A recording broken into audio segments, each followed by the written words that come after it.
નમસ્કાર, ABP અસ્મિતાના digital platform પર હું છું ઝિલન અને મારી સાથે છે અમારા સહયોગી ગીતા। આજે 1 વાગ્યા સુધીમાં ત્રીજા તબક્કામાં જે મતદાન થયું છે એમાં જે સૌથી વધુ મતદાન ગુજરાતની કઈ બેઠક પર થયું, સૌથી ઓછું મતદાન ગુજરાતની કઈ બેઠક પર થયું છે તેની વાત અમે આપની સાથે કરી રહ્યા છે। સૌથી વધુ મતદાનની જો વાત કરીએ તો બનાસકાંઠા બેઠક પર અત્યાર સુધીમાં સૌથી વધુ મતદાન 1 વાગ્યા સુધીમાં નોંધાયું છે અને પોરબંદરની વાત જે છે ગીતા કરશે। પોરબંદરની બેઠકમાં અત્યાર સુધીમાં 30.80% થી પણ વધુ મતદાન નોંધાયું છે, એટલે કે સૌથી ઓછું મતદાન જે અત્યારે 25 લોકસભાની બેઠકો થઈ રહી છે તેમાં પોરબંદરની છે। પરંતુ સૌથી પહેલા વાત જ્યાં સૌથી વધુ મતદાન થયું છે તેની વાત કરશું। જી બિલકુલ ગીતા, બનાસકાંઠાની અંદર જે રીતે મતદાન આપણે જોઈ રહ્યા છે 45.89% જેટલું સૌથી વધુ મતદાન અત્યારે બનાસકાંઠા બેઠક પર 1 વાગ્યા સુધીમાં નોંધાયું છે। સારી વાત એ પણ છે કે હવે ત્યાં આગળ વાદળછાયું વાતાવરણ થયું અને છાંટા પણ પડ્યા છે, એટલે કુદરતે પણ મહેર વરસાવી છે। લોકો બપોરના સમયે પણ સારું મતદાન કરી શકશે ત્યાં આગળ, કારણ કે ગરમીનો એટલો પ્રકોપ નહીં રહે। આમ તો હીટવેવની આગાહી પણ કરવામાં આવી છે, પરંતુ બનાસકાંઠા અને ખાસ કરીને બનાસકાંઠામાં તો વધારે ગરમી પડતી હોય છે। ડીસાની અંદર, વાવ-થરાદની અંદર વધારે ગરમી રહેતી હોય છે। આવા સંજોગોમાં આજે વાદળછાયું વાતાવરણ અને છાંટા પણ પડ્યા છે, એટલે કુદરતની એક રીતે મહેર પણ થઈ છે। ત્યાં આગળ પ્રચાર પણ આ વખતે ખૂબ જ ઝંઝાવાતી રહ્યો, એટલે વાતાવરણ બહુ ગરમ હતું એક રીતે જોઈએ તો। રાજકીય વાતાવરણ ખૂબ ગરમ હતું। જ્ઞાનીબેને ખૂબ જ પ્રચંડ પ્રચાર કર્યો ત્યાં આગળ।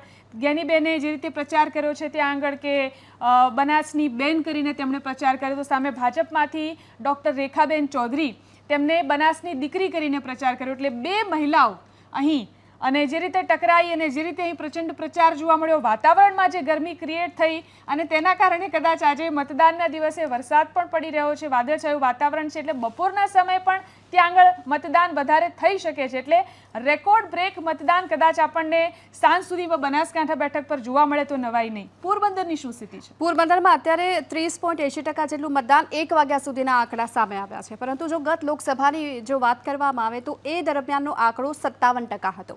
એટલે હવે 57% સુધી જો પહોંચવું હશે તો પોરબંદરવાસીઓએ પોતાના ઘરની બહાર નીકળવું પડશે, મતદાન કરવું પડશે, તો જ આ રેકોર્ડ છે તે તૂટી શકશે। નહીંતર તો 57%થી પણ ઓછું મતદાન થાય તેવા તો અણસાર અહીં જોવા મળી રહ્યા છે। અને ખાસ વાત એ પણ કે પોરબંદરની માણાવદર બેઠક કે જ્યાં પેટા ચૂંટણી પણ થઈ રહી છે, તો ત્યાં પણ એ જ પ્રકારે ઓછું નીરસ મતદાન જોવા મળી રહ્યું છે। ખાસ કરી જો વાત કરવામાં આવે તો ગ્રામ્ય વિસ્તારોના જે મતદારો છે તેમનામાં જાગૃતિ છે, પરંતુ પોરબંદરની જો વાત કરાય તો અહીં ગ્રામ્ય વિસ્તારના પણ લોકો છે, પરંતુ અહીં એ પ્રકારની જાગૃતિ જોવા તો નથી જ મળતી।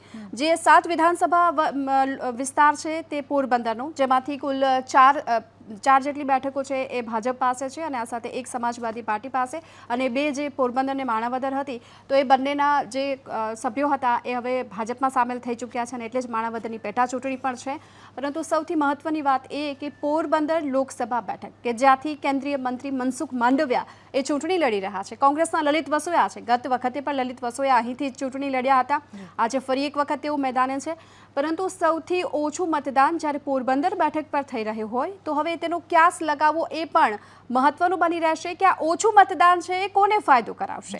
ખાસ કરી જ્યારે વધુ મતદાન હોય તો એ વિપક્ષને ફાયદો કરાવે એ પ્રકારની વાત થતી હોય, તો શું ઓછું મતદાન છે એ સત્તા પક્ષને ફાયદો કરાવશે કે કેમ?